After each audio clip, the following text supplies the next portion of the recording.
الله أكبر. In a quiet town in England, where old churches still stand like ancient guardians of faith, there lived a well-respected professor. She was known for her sharp intellect, her passion for philosophy, and her boldness in defending Christianity. For years, she had made it her mission to bring people back to the church. She debated atheists, she argued with followers of strange cults, and even confronted those who bowed before animals, cows, rats, and idols of stone.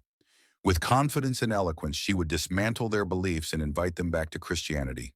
And many times, she succeeded. But one day, everything changed.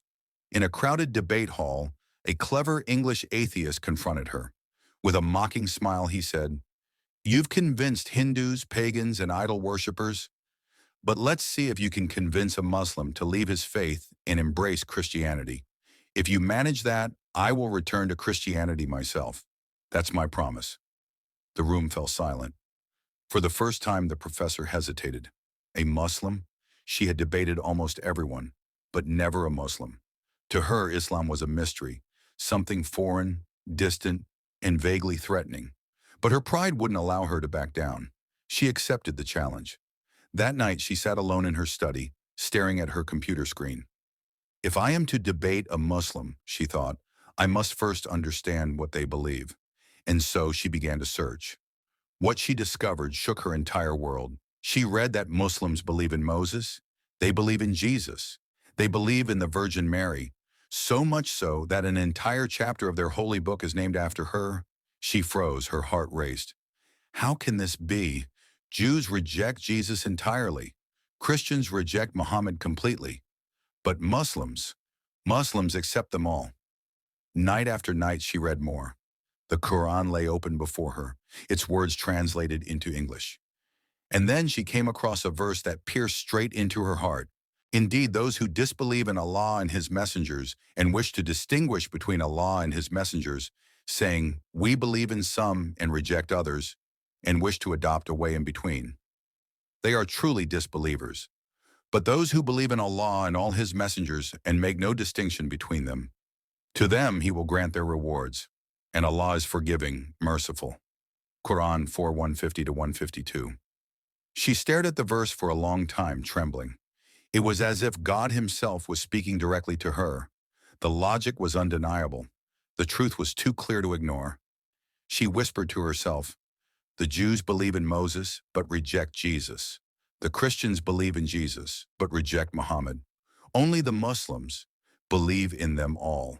Her entire foundation of faith began to collapse. The debate was no longer about proving Islam wrong. It became a battle within her own soul. Days passed. Nights blurred into dawns. She hardly slept, consumed by this discovery. And then came the day of the challenge.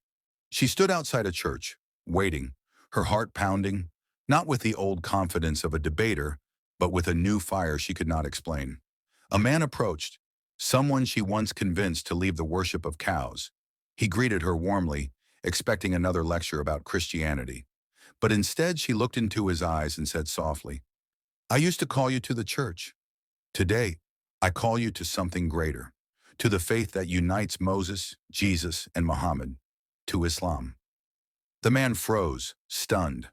For hours they spoke, and in the end, he whispered the words of the Shahada. He became Muslim. Days later, another man, the one who once worshipped rats, came to her. Again she spoke, not as a Christian professor, but as a woman who had found a new truth, and he too embraced Islam. Finally, the atheist who had challenged her appeared. He smirked and asked, so tell me, did you manage to convert a Muslim? She looked at him, her face glowing with a peace he had never seen before.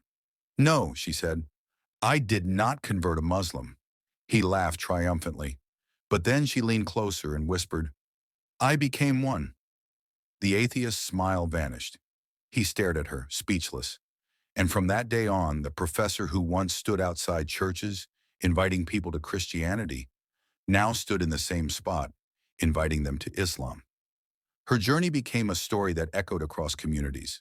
Some doubted it, some denied it, but those who listened with open hearts found themselves asking the same questions she once asked. If the truth is consistent, complete, and universal, could it be that the truth was Islam all along?